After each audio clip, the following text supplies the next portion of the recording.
Bueno, yo he construido 3 escenarios que son el malo, el peor y el espantoso, porque no hay de otros.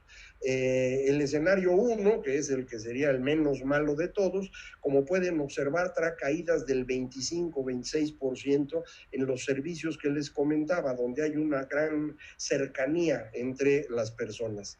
En el escenario 2, que es un poco peor y que es el que yo considero más probable, la caída ahí ronda el 36% en estos servicios, y en el escenario 3, que sería el espantoso, en donde la recuperación ya no ocurre, la caída sería del orden del 40%. Todos los países del mundo tienen gobiernos que han implementado planes de contención para evitar la caída de las economías.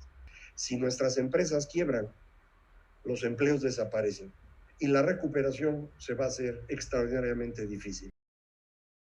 Pensamos, por ejemplo, en ideas como un tianguis turístico por alcaldías, las ferias culinarias, las expos, pensar tal vez en un programa como el Buen Fin, pero dirigido a la ciudad exclusivamente. Uno de ellos es fortalecer la preservación del empleo, flexibilizando las jornadas laborales y manejando los horarios escalonados. Al estar flexibilizando jornadas, poder conservar a la misma plantilla de gente, escalonándole horarios y manejándole distintas jornadas.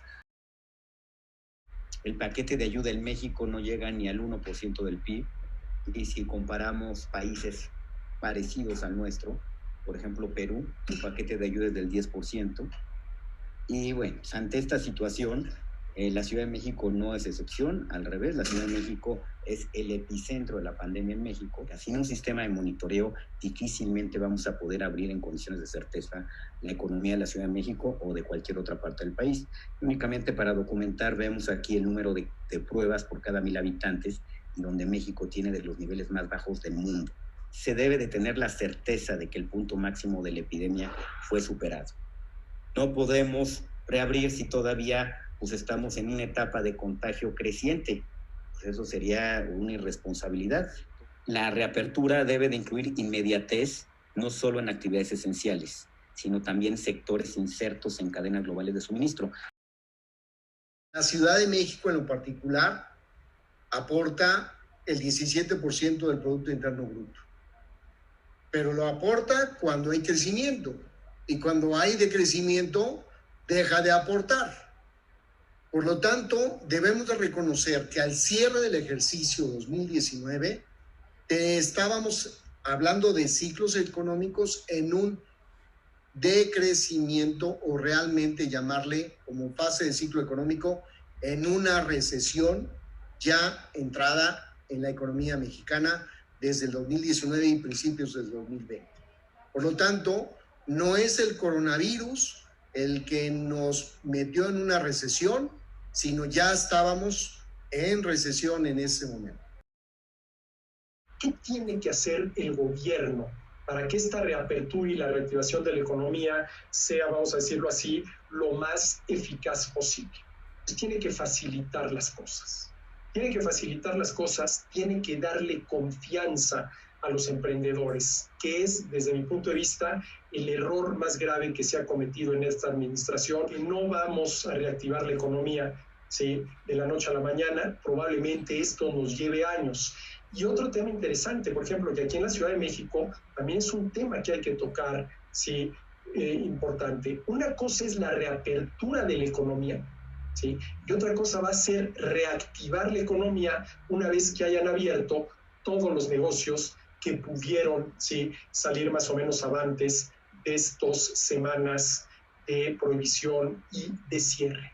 Y ahí el gran reto es la confianza de los empresarios. Se necesita retomar la confianza de los empresarios, y no nada más de los grandotes, sino de muchos pequeños, medianos empresarios que simple y sencillamente tal vez decidan después de esto no volver a invertir como lo venían haciendo. Seguimos sin entender por qué no se da de manera inmediata la condonación del impuesto sobre la nómina.